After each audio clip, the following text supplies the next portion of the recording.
Hey there and welcome to Dark Blue Nutrition. My name is Katie. I'm a registered dietitian and certified personal trainer. And today we're going to talk about why weight loss goals are not the most productive goals. First, I just want to drop a disclaimer here that this is not a video to throw shade on anyone who wants to lose weight or anyone who has ever had the goal to lose weight.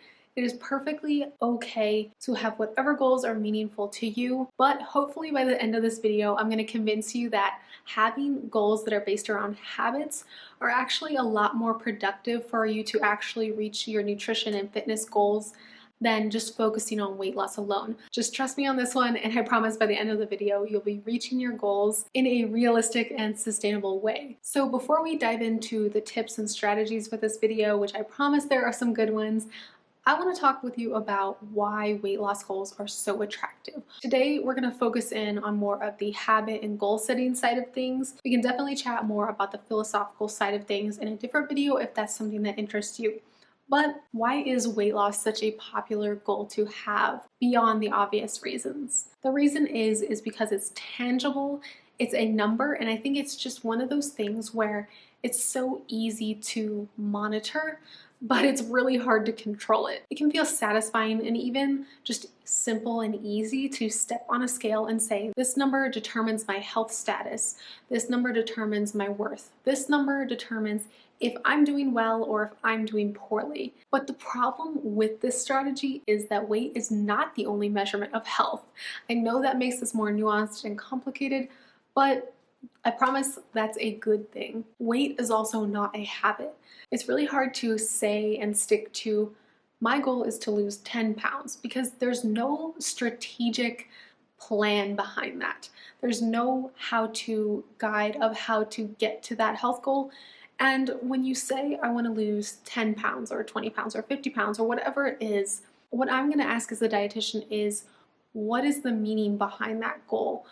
Why do you want to lose 10 pounds? And most of the time, there's always a different reason behind just losing weight behind it.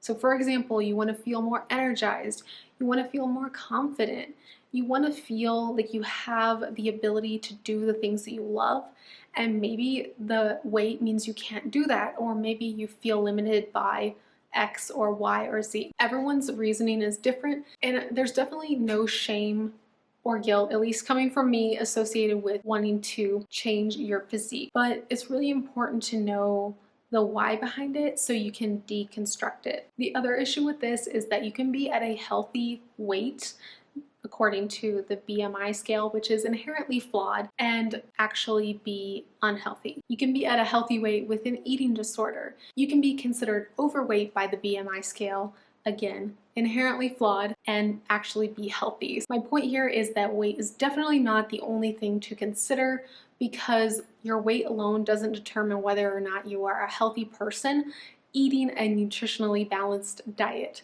The scale cannot determine that for you. Having a weight-based goal can also encourage unhealthy standards, because most of the time when we're determining a goal weight, we aren't basing it on anything that's related to our body type, our needs, our height, our activity level, our muscle mass.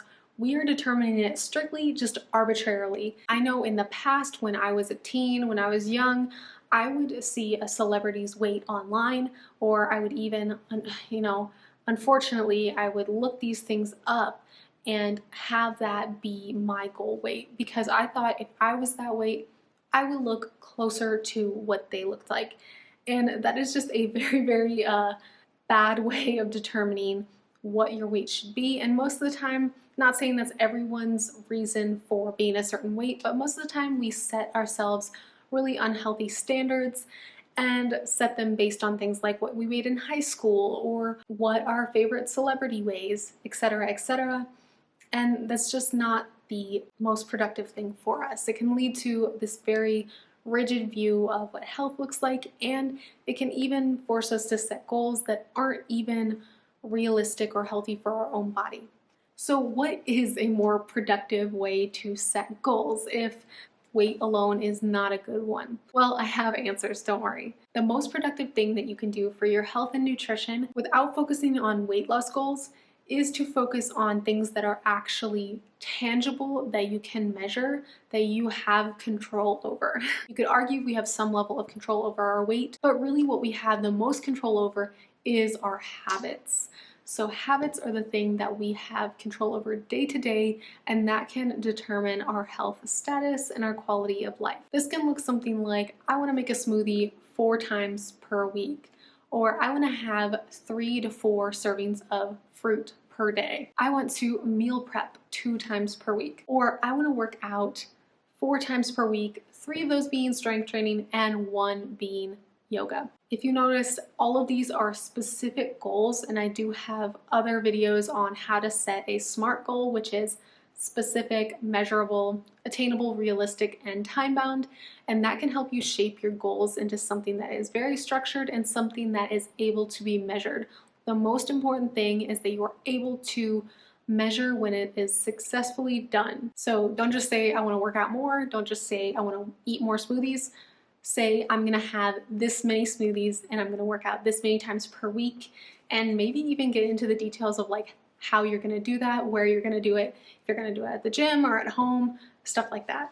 The really big takeaway message here is that there are so many ways that you can measure success in your health and nutrition goals than just losing weight. Weight is one of those things that can go down, go up, or stay the same depending on what we do with our nutrition. But that doesn't mean that we are doing the right thing or the wrong thing because our weight shifts. And just a bonus reason why weight is not always the best measure of our health is because weight can fluctuate for so many different reasons, like how dehydrated you are. If you're on your period, you can gain anywhere from 3 to 5 or so pounds just from our hormone fluctuations, which literally has nothing to do with the fat that's on our body. It is simply just our body retaining more water, so we can see our weight shoot up in a matter of days. And that has no indication on something that we are doing wrong. But if you're measuring success on some of the things that we mentioned in this video, then even if your weight fluctuates, you can still know that you are doing the right thing for your body. I hope you learned a thing or two from today's video. Let me know what questions you have and what questions that you'd like me to cover in a future video, and I will be sure to add them to the list.